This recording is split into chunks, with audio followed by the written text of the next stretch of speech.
Heikelän Linnanahde Korporaatio. Suomen kallein aamushow. Tänään puhe kansankielellä pillurallista. Kouvola on yksi pahamaineisimpia kyseisen lajin kehtoja. Kouvolan poliisista ylikomissaario Antero Rossi, hyvää huomenta. Huomenta. Ollaan ymmärretty, että Kouvolassa on mennyt niin pitkälle tämän asian kanssa, että siellä on rajoitettu sitä, kuinka paljon tätä rinkiä saa autolla ajaa. En tiedä, onko se Kouvola mikään Kouvola special. Kyllä ymmärtääkseni kaikkialla Suomessa tämän kokoisessa kirkonkylissä tätä hommaa valvotaan. Että kysymyksessä on siis, lakitermi taitaa olla sillä tavalla, että häiritsevä ja tarpeeton ajo. Eli ympäristönäkökulmasta tämä tarpeettomuus ja alueen asukkaiden näkökulmasta tämä häiritsevyys. No mitenkäs paljon Kouvolassa saa sitten härvätä ennen kuin tulee sanomista?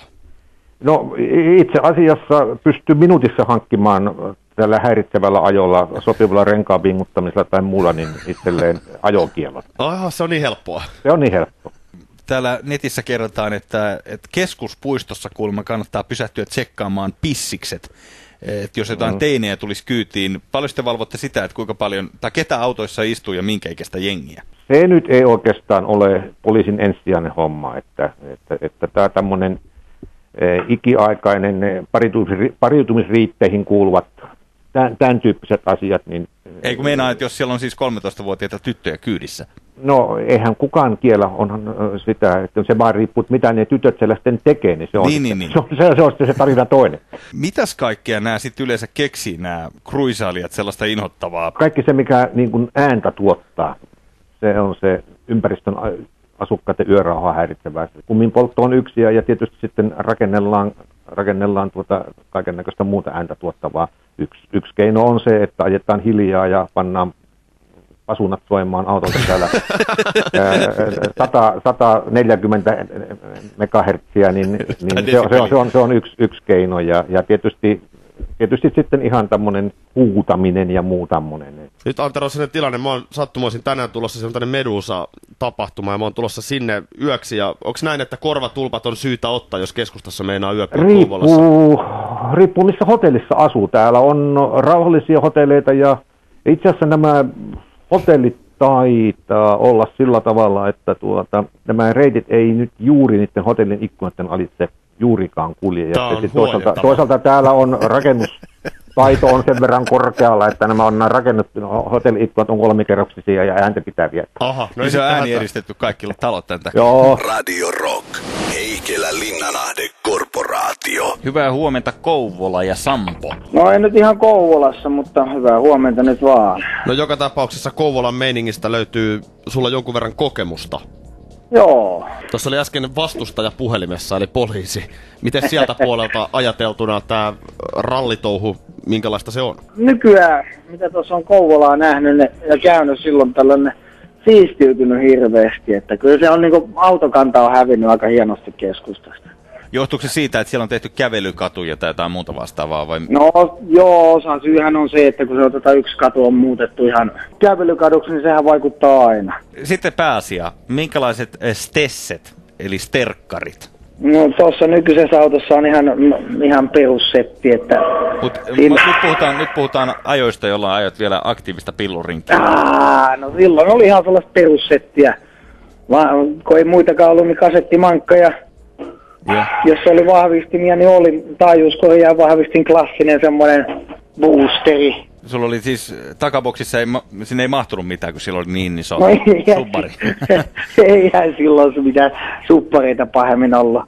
No mites, voiko noin olemattomilla vehkeillä naista saadakaan? Pyörikö teiniä jaloissa vai miten se meni? No kyllä siinä jotain aina pientä oli. Oliko se idea sitten se, että siellä ajetaan ja etsitään tyttöjä kyytiin, vai minkä ihmeen takia aikuinen ihminen pyörii ympäri kyliä autolla päämäärättömästi? Ehkä siinä on vähän sitäkin, että ei katsota ketä on tuttuja liikkeellä ja näyttäydytään. Mutta ootko sä, Sampo, niinku sitä mieltä, että nykyään ei enää osata, että ennen oli paremmin?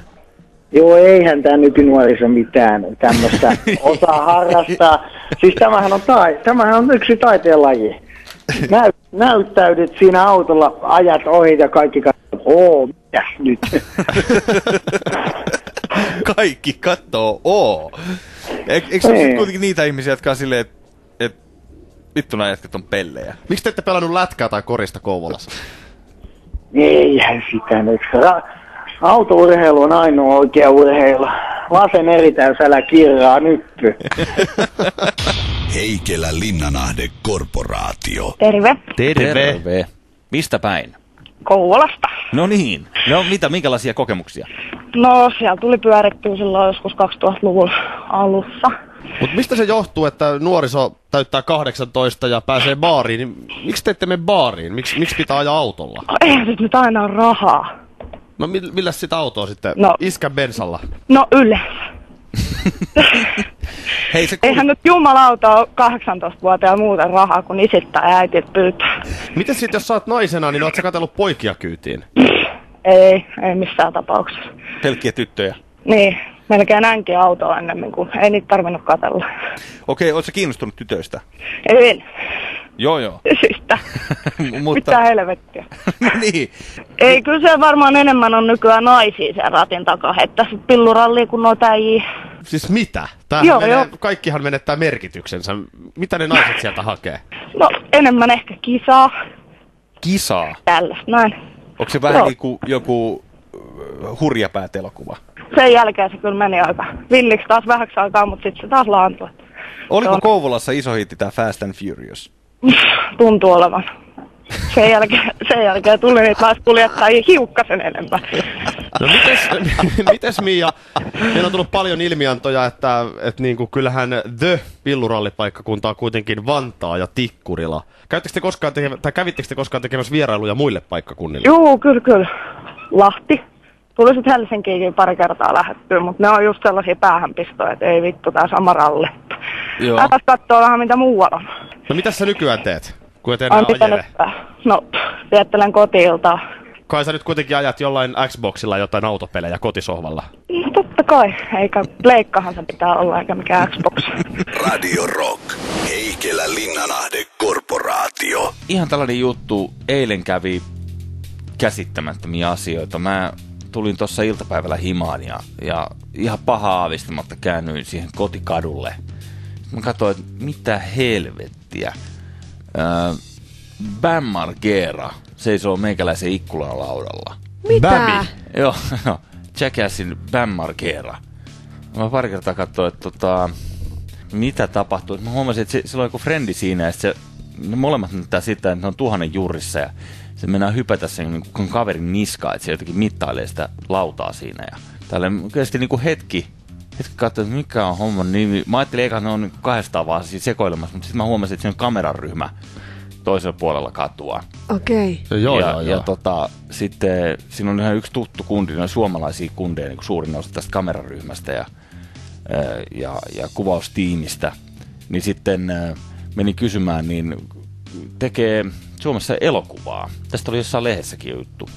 Bam Margerasta elokuvaa vai elokuva, missä näyttelee? Se on joku, mä en muista mikä se leffan nimi oli, se sanottiin eilen. Se oli joku Killing Santa Claus tai joku vastaava. Mutta se, niinku, se perustuu siihen, että Bam sekoilee Suomessa. Ne on nyt viikon ajan täällä kuvaamassa. Se menee muun muassa niinku Lappiin ja Rovaniemelle ja näin. Oliko se siis kännissä kuitenkin? Ei, kun sit mä kysyin sitä, niin sanon vaan, että jätkät on kuulemma koko eilisen yön valvonut ja ne on kuvannut sitä. Että ne vaan näytti siltä, että ne on niinku 1000 juurissa. Mutta ei ne ollut niinku nukkunut vaan sekuntiikaan.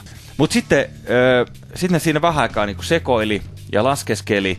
Ja sitten ne teki loppujen lopuksi silleen, että se juoksi sitä ikkunalautaa ja potkasi 2 jalalla sitä kaverinsa päähän. No kadulla. Just, ja sit se on hauskaa.